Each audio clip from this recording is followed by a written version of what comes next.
भारत माता की जय। We want justice, we want justice, we want justice.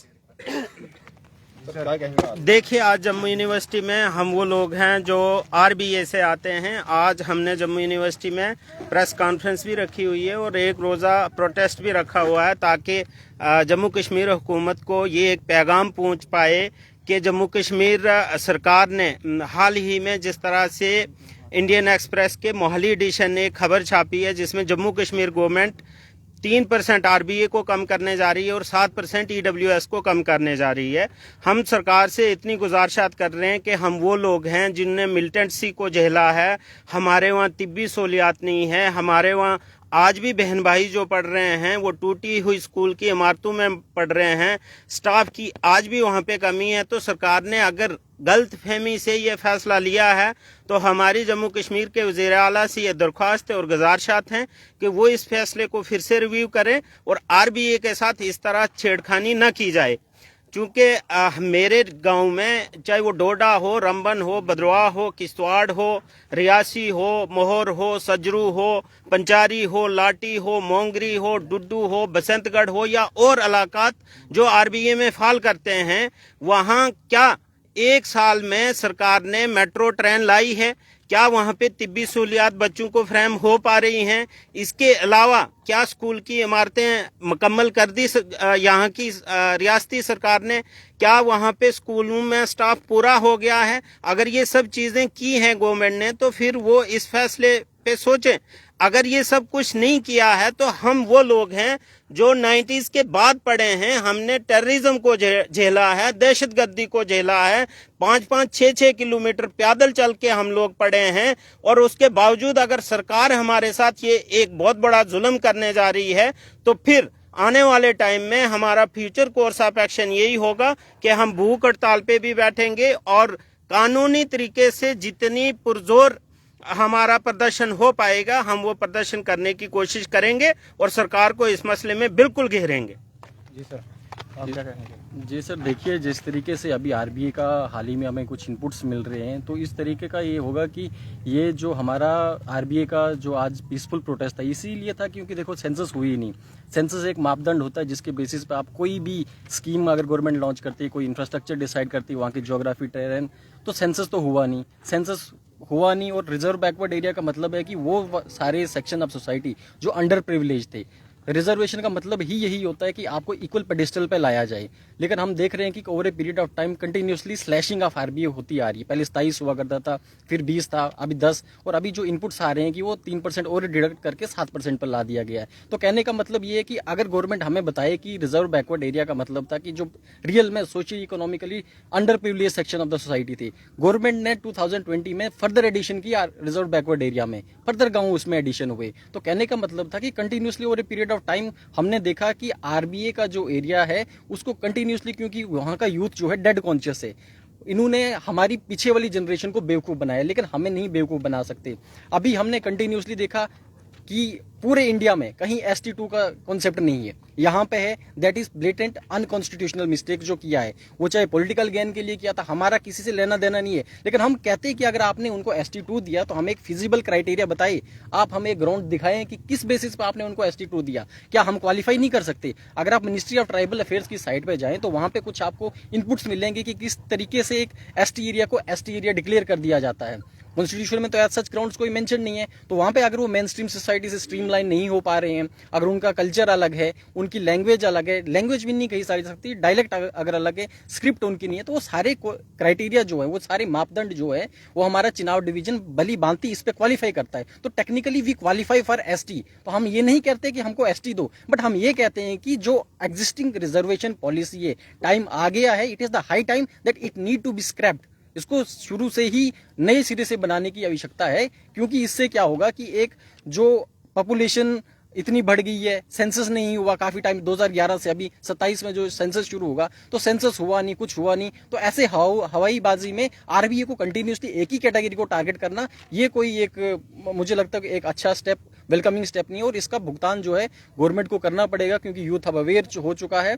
Youth के पास क्योंकि अभी नॉलेज है ना, पहले इन्होंने बेवकूफ बनाया, अब ये बेवकूफ बना नहीं सकते। तो हमें एक क्राइटेरिया ये बता दें कि इन बेसिस पे हमने आपका काटा है आरबीए, इन बेसिस पे आपका नहीं बनता तो हम कहते कि हमें आरबीए भी मत दो, हमें कोई रिजर्वेशन की भी जरूरत नहीं है। लेकिन अगर हम क्वालिफाई करते तो हम तो नहीं कहते कि आप 3%, हम तो कहते कि जितनी पॉपुलेशन हमारी है, जितना एरिया हमारा है, जितने जोग्राफिकल टेरेन हमारा है, हमें उस हिसाब से हमें आरबीए तो मैं कहता हूं कि 10 से 15-20 पे ऊपर चला जाएगा, क्योंकि टेक्निकली 30 से 32% पॉपुलेशन जो जम्मू कश्मीर की है वो आरबीए एरिया में फॉल करती है। आरबीए हर डिस्ट्रिक्ट में आपको मिलेगा।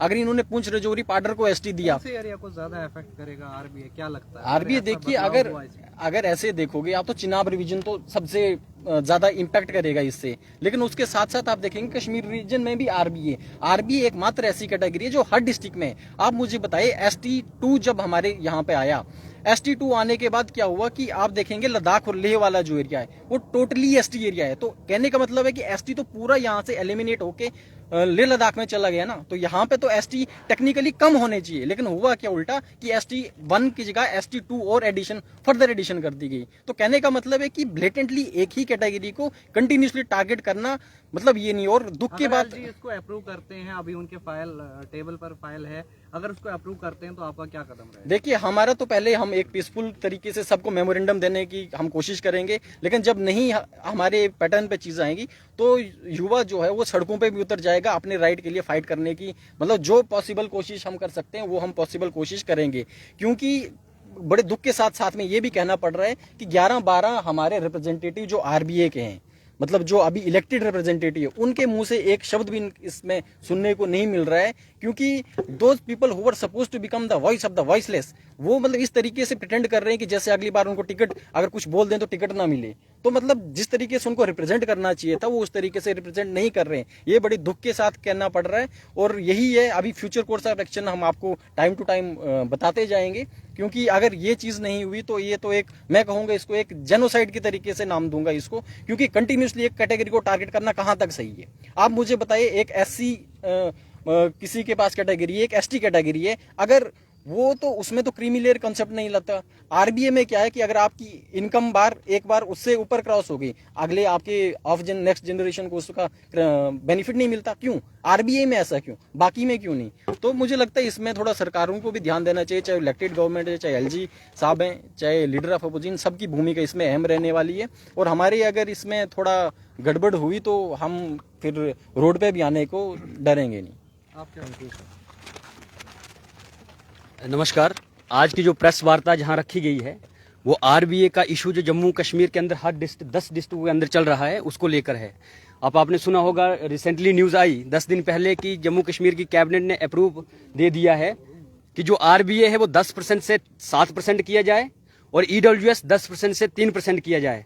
मैं पूछना चाहता हूं जम्मू कश्मीर की सरकार को कि क्या जब आप लोग वोट लेने के लिए मैदान में आए थे उन्होंने आरबीए के ऊपर बात की थी? आपने क्या EWS के ऊपर बात की थी? नहीं की थी, क्योंकि वो जानते थे कि जम्मू कश्मीर के अंदर 10 डिस्ट्रिक्ट के अंदर आरबीए है, जम्मू डिवीजन के अंदर, और 10 कश्मीर के डिवीजन जो कश्मीर डिवीजन है उसके 10 विलेज के अंदर भी आरबीए है। उनको उस समय पे उसके मैनिफेस्टो में वो नहीं था, लेकिन जब पावर में आए उन्हें सीधा कदम ये लिया कि आरबीए को और EWS को कम कर दिया जाए। मैं पूछना चाहता हूं कि 2019 में 66 गांव जो विलेजेस थे वो ऐड किए गए हैं आरबीए में। तो इसका मतलब यह है कि अगर आराम से जम्मू कश्मीर के अंदर दोबारा अगर रिसर्च की जाए तो आरबीए कैटेगरी में और भी इलाके और भी विलेजेस आ सकते हैं। अगर 66 आए हैं तो उसमें से 44 जो हैं कश्मीर के हैं और 22 जम्मू के हैं। तो इसका मतलब यह है कि कश्मीर सफर ज्यादा करेगा आरबीए को कम करने से। मैं कश्मीर से, वहां के युवाओं से भी आग्रह करता हूं कि आप भी सामने आइए और इस आरबीए कैटेगरी को लेकर आप भी अपना जो विचार है वो इस मीडिया के समक्ष रखें, इन लोगों के समक्ष रखें, क्योंकि हम देखते हैं कि सरकार एक सेंट्रिक होके कहीं ना कहीं जम्मू कश्मीर के अंदर जो टेरेन है, जो एरिया है वो अलग अलग है। आपने किस प्रकार से कुछ एरिया को आपने टोटली ना उसकी इनकम देखी, ना उसका घर देखा, ना उसका इलाका देखा, ना उसकी जमीन देखी, आपने सीधा सीधा उनको कैटेगरी दे दी। मैं एक कैटेगरी की बात कर रहा हूं। और दूसरी तरफ वही जम्मू कश्मीर जो पहाड़ी क्षेत्र हैं, रामबन, डोडा, किश्तवाड़, भद्रवाह, रियासी, उधमपुर, कठुआ, ये इलाके जो हैं, क्या ये वो पहाड़ी इलाके नहीं हैं? ये सबसे ज्यादा बैकवर्ड एरिया हैं, इनको इग्नोर कर दिया गया और वहां की जो कैटेगरी आरबीए दी गई थी उनको कम कर दिया गया, साथ पे लाने की कोशिश कर रहे हैं आप। मैं पूछना चाहता हूं कि क्या उसमें आपने ये फाइंड आउट किया कि कितनी पॉपुलेशन आपने बैकवर्ड से फॉरवर्ड में ले ली? कितने एरिया जो हैं आरबीए में जो बैकवर्ड थे उसमें से फॉरवर्ड में ला दिए? कोई नहीं। नो पॉपुलेशन उनने मेंशन की, नो एरिया उन्होंने बताया कि कितना हमने फॉरवर्ड में ले लिया है, लेकिन सीधा सीधा उनने परसेंटेज के हिसाब से आरबीए को कम करने की कोशिश की है। आज ये युवा जो हमारे मीडिया में आपके समक्ष आया है, हमारी सीधी सीधी जम्मू कश्मीर की सरकार को ये चेतावनी है कि आने वाले समय में अगर इसको अप्रूव अगर गवर्नर भी देते हैं, आने वाले समय में पूरे जम्मू कश्मीर के अंदर हर डिस्ट्रिक्ट से आरबीए कैटेगरी के लोग ग्राउंड पे आएंगे और उसको फेस करेगी ये सरकार। क्योंकि हम जानते हैं कि जम्मू कश्मीर की अभी भी उस लेवल की डेवलपमेंट उन इलाकों में नहीं आई है। क्या उनको ये पता है कि पंचारी का लास्ट इलाका कौन सा है, जहां आज भी फोन नहीं चलते हैं, टावर नहीं आता है, लाइट नहीं पहुंची है? क्या उसको सिम्मी गली, क्या उसको अडोक, क्या उसको मोंगरी का लड्डा एरिया BC जानता है? वो ऐसे नहीं जानते हैं। सिर्फ एसी के अंदर बैठ करके उनको रिड्यूस करना और ऐड करने की ही जरूरत और उनको समझ है। आप सभी का मैं बहुत बहुत धन्यवाद करता हूं कि आपके माध्यम से मैं आरबीए के हर युवा से भी आग्रह करता हूं कि आने वाले समय में आप प्लीज जल्द से जल्द एक दूसरे से कांटेक्ट में रहें और इस आवाज को और बुलंद करें। अभी बहुत बहुत आपके साथ धन्यवाद। थोड़े बहुत हैं, तो आने वाले समय में क्या सभी जुड़ेंगे? ये सर मुहिम है और आने वाले समय में हम ग्राउंड लेवल पे हर डिस्ट्रिक्ट के अंदर जाएंगे और मुझे क्या ये प्रदर्शन रहेगा आने वाले समय में या कुछ? ये हंगर स्ट्राइक भी होगी। अगर गवर्नर अगर इसको अप्रूवल देते हैं तो आने वाले समय में प्रोटेस्ट भी होंगे, हंगर स्ट्राइक्स भी होंगी, शहादतें भी देना पड़ेंगी। तो युवा आरबीए का तैयार है।